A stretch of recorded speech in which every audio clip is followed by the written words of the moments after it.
This is a development that could further strain India-Maldives relations. Now, Mali wants to return a naval helicopter that was gifted to it by India. India had given an advanced light helicopter to the Maldives in 2013. A letter of exchange for the helicopter was renewed every 2 years since then. This is the first time the Maldives has chosen not to renew this letter of exchange. The official reason being given by the Maldives is that it requires a Dornier maritime surveillance aircraft and not the advanced light helicopter given by India. But this comes just weeks after the Maldives declined India's invitation for naval exercises. Relations between the Maldives and India have taken a hit since President Abdullah Yameen of the Maldives declared an emergency in the country after its Supreme Court ordered the release of a group of opposition leaders who had been convicted in a widely criticized trial. At the time, India had reacted strongly to the imposition of the 45-day emergency in the country.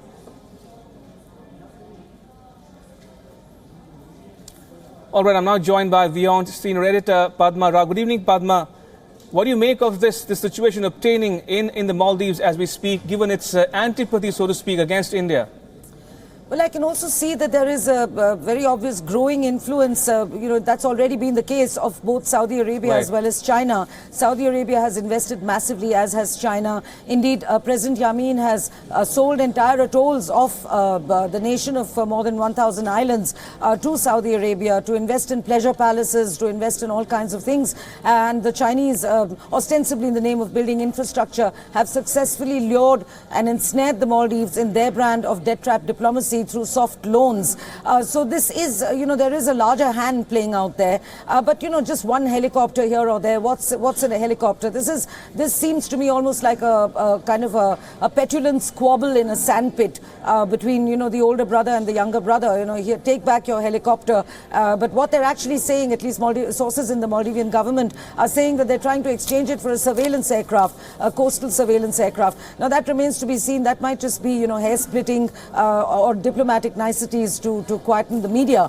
Having said that, it is undoubtedly true that relations between the Maldives and India are at their lowest that they've ever been. And unfortunately, there seems no viable alternative either for New Delhi to support because the former president, the democratically elected president, is in exile. And he has not, certain moves made by him, specifically in London and elsewhere in the world, have not been entirely to, the liking perhaps of New Delhi. So I think New Delhi is just watching and waiting as usual, but I think that the time has come when New Delhi will have to do a lot more than just watch and wait to regain lost ties in the neighborhood. Now, Padma, we know that this government of Prime Minister Modi has invested a great deal of time, energy and effort in the neighborhood first policy, and Prime Minister Modi has traveled to every country except the Maldives. Now, elections are due in the Maldives later this year, so where do you see the India-Maldives relations go from here?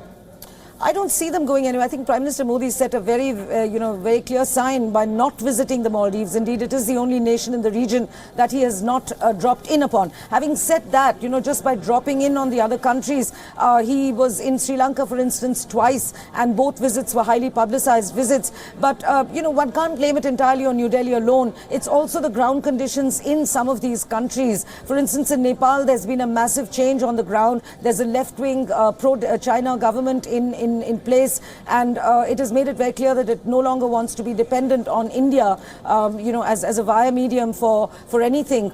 So for its economy specifically, Bhutan doesn't want a road corridor to pass through it, which is engineered by India, and Sri Lanka's government has been in a state of shambles. Indeed, even as we speak, there is a debate in the Sri Lankan parliament in Colombo on a no-confidence motion against Prime Minister Ranil Wickremesinghe, introduced in part by members of his own coalition.